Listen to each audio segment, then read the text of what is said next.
Eu tenho uma certa dificuldade, Caio, em entender algumas partes do que Paulo escreveu sobre as viúvas na primeira carta a Timóteo. No versículo 5, no versículo 5. E espero que você possa me ajudar, Caio, por favor. Aí ele vai escrever: por que Paulo recomenda que seja inscrita na igreja apenas a viúva que tenha sido mulher de um só marido?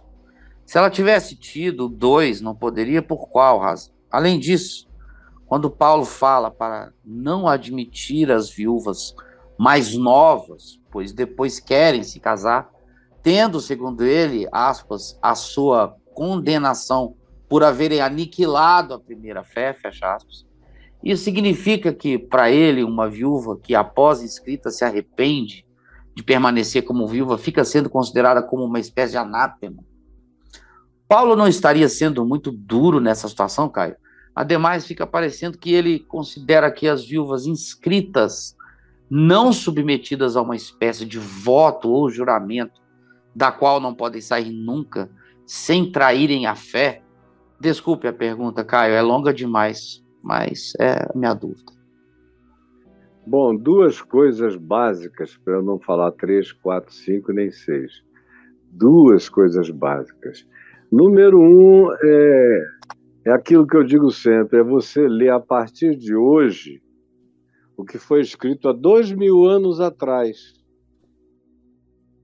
Hoje em dia não existe isso. Onde é que você vê igreja com viúvas inscritas? Só em igrejas generosas.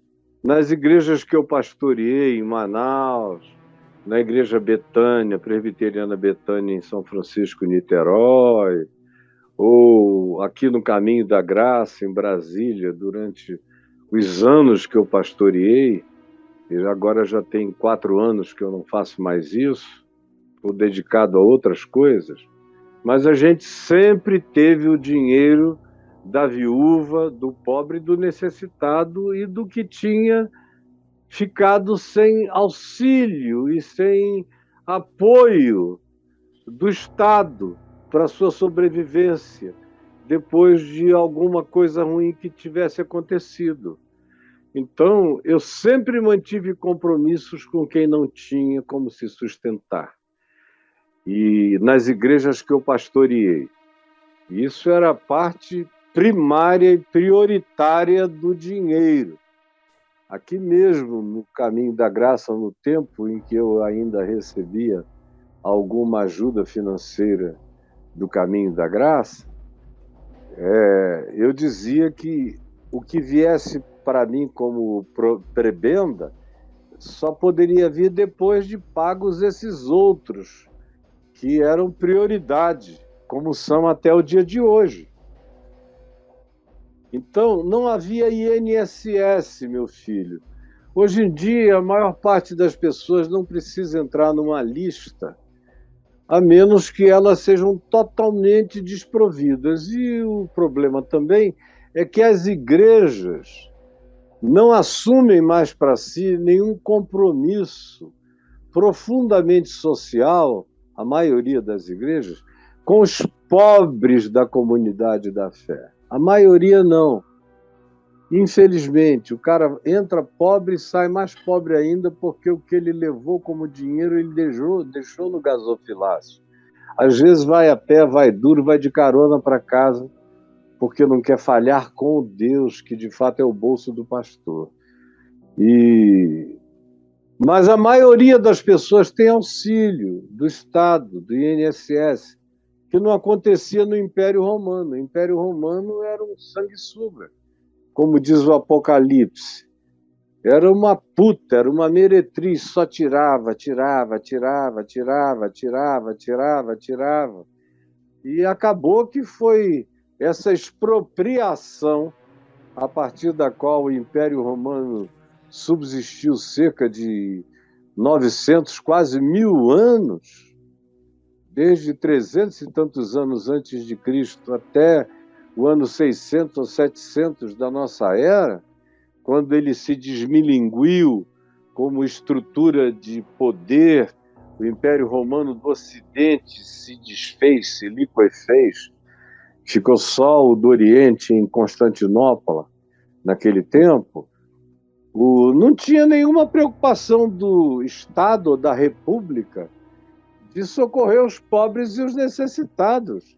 Pobre e necessitado era um amaldiçoado que ou se virava, ou mendigava, ou morria de fome. E em Israel havia uma cultura religiosa de dar esmolas, mas eram realidades que transformavam o esmoler num indivíduo de quarta, quinta, sexta, última categoria da sociedade. E quando se tratava de mulher era pior ainda, porque manter o casamento não era só uma questão, e não era uma questão de afeto na realidade. Nos dias de Paulo ou de Jesus, no primeiro século, pouca gente casava por amor, a maioria casava por necessidade, por subsistência, por sobrevivência, para não ficar dependendo do pai que iria morrer e os irmãos não iriam socorrer, e a pessoa, se não tivesse marido, iria ficar numa situação de indigência. Uma mulher que não fosse casada naquele tempo era praticamente uma candidata a se tornar amante de alguém, ou a prostituição de subsistência, ou então alguém que aceitasse o casamento com o pior ser humano do mundo para ser maltratada e ter pelo menos como comer e subsistir. Eram essas as alternativas. Então, quando Paulo diz para botar na lista lá em Timóteo as viúvas com um determinado perfil, ele diz por que outras não. Ele fala das viúvas levianas, ele fala das mulherinhas sobrecarregadas de pecado, que queriam entrar na lista de sustento, que era para as viúvas, realmente viúvas pobres e carentes, porque não havia dinheiro para sustentar todo mundo. Não havia dinheiro nem para ajudar Paulo, muitas vezes, a ter com o que comer. Ele tinha que trabalhar fazendo tendas para fazer um bico, uma hora extra e poder comer, porque nem ele tinha sustento para ele próprio. Tão difíceis eram as situações em algumas comunidades de fé. Então, a prioridade eram as viúvas velhas, as viúvas sem esperança, as viúvas sem projeto de casamento, as viúvas sem possibilidade de restauração da vida pela própria juventude. Não tinha. Então, a prioridade eram as que, se não fossem ajudadas, estavam mortas e perdidas, em indigência. Porque não havia um Estado que prometesse cuidado, nem Constituição, nem nada disso. Então a gente vive num outro mundo, mas vocês não entenderam ainda. Que Paulo diz uma quantidade enorme de coisas que só tinham a ver com aquele mundo. Que, graças a Deus, não tem a ver com este mundo. Mas vocês ficam lendo a Bíblia como se 2000 anos não tivessem passado. Como se não tivessem havido revoluções culturais, sociais, econômicas, do ponto de vista de legislação. Presta atenção. Do ponto de vista de legislação, o mundo nunca esteve numa situação melhor de legislação. Legislação de direitos do trabalhador, homem e mulher, que crescem a cada dia para a igualitariedade, direitos humanos de todos os grupos humanos, no mínimo na legislação está garantido. Só nos países completamente atrasados, que estão ainda no 7º século, quando o Alcorão foi lançado, ou algumas escrituras religiosas do cristianismo ou do judaísmo foram lançadas, é que permanecem lá atrás, na Idade da Pedra. Mas as constituições promulgadas e defendidas pela ONU, pelos países evoluídos, desenvolvidos e democráticos, são melhores do que a lei de Moisés, são melhores do que as leis da antiguidade, são melhores do que as leis do século XVI, quando houve algum progresso legislativo, são melhores do que a maioria das leis. E ano após ano elas melhoram. Aqui no Brasil, de 88 para cá, nós demos um salto quântico do ponto de vista do direito assegurado. Ainda tem muito a crescer e melhorar, mas já é uma condição melhor do que a de qualquer carta de Paulo. Cartas de Paulo estão atrasadas em relação à Constituição, por exemplo, do Brasil, onde o racismo é crime. Nas cartas de Paulo, o racismo era pecado diante de Deus, mas não era crime diante do Estado. Então, se ele podia conversar com uma pessoa sensível para Deus, ele dizia: liberta o teu escravo. Ele é teu irmão, como ele disse a Filemão. Mas, na maioria dos casos, o máximo que ele podia fazer, e que foi o que Pedro fez também, era dizer: trate bem o seu escravo. Porque, apesar de ser seu escravo, ele crê em Jesus também como você. Então, diminua esse gap. Era uma política de diminuição de danos. Não era um projeto para ser adotado, nem com o escravo, nem com a mulher, nem com o estrangeiro, nem com o refugiado, nem com nenhum desses outros grupos, de qualquer que fosse a religião. O Evangelho mandava tratar todo mundo do mesmo jeito. O Evangelho estava lá na frente. As justiças do reino de Deus são superiores à nossa Constituição. Mas a nossa Constituição é infinitamente mais humana e abrangente do que as leis de Moisés. Então, pelo amor de Deus, atualizem-se. Essa é a vantagem de aprender o que é ler o Evangelho tendo Jesus como chave hermenêutica.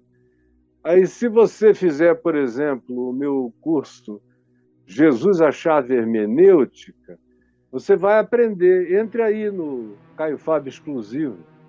Faça o curso Jesus, a chave hermenêutica, para você entender como é que em Jesus o Velho Testamento é filtrado no Evangelho de Jesus e o Novo Testamento também é filtrado.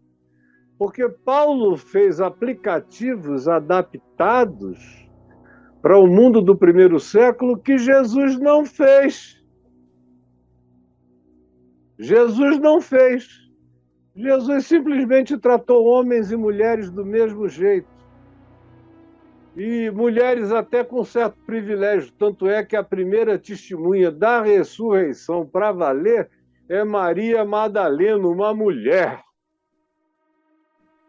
Não poderia ter a afirmação de libertação, de emancipação maior do que essa. A melhor, a maior, a mais profunda e revolucionária e essencial de todos os testemunhos e mensagens foi dado a uma mulher, a visibilização foi a ela concedida e o testemunho da experiência foi a ela dado para ser anunciado aos homens, aos meus discípulos. Foi uma discípula que recebeu. E aí vem a Igreja Presbiteriana do Brasil e diz que Maria Madalena não poderia ter levado a mensagem do Cristo ressuscitado. Tinha que ter chamado Pedro num canto, olha, eu vi isso, mas é melhor você dizer que foi você, que é para você não ser descrido. De tão para trás que a gente andou, a gente entrou de ré numa caverna da Idade da Pedra. E vocês continuam aí, meus amigos, porque não sabem ler o Evangelho a partir de Jesus. E aí, porque não sabem ler a partir de Jesus, confundem tudo para trás no Velho Testamento e não entendem os apóstolos nas adaptações circunstanciais dos aplicativos do Evangelho. O aplicativo é imutável. Como o Braulio pode achar aí. Aplicativos imutáveis, quer dizer, princípios imutáveis e aplicativos circunstanciais. Está escrito aí no meu portal. Tô pesquisando aqui. Princípios imutáveis e aplicativos circunstanciais. E está aí também no meu e-book da Mente de Paulo. Quem quiser o e-book A Mente de Paulo, pegue aí na Prólogos, porque também tem esse capítulo, que é um capítulo fundamental para entender a mente de Paulo. Tá São aqui, cara. princípios, o que é? Paulo, os princípios imutáveis e aplicativos circunstanciais. Pois é, leiam isso aí, depois É isso está só? espalhado em vários outros textos, mas o primeiro que eu escrevi foi esse aí, para tentar ver se fazia um creque, uma abertura na cabeça das pessoas. Então leia isso aí, você vai entender tudo, tá bom?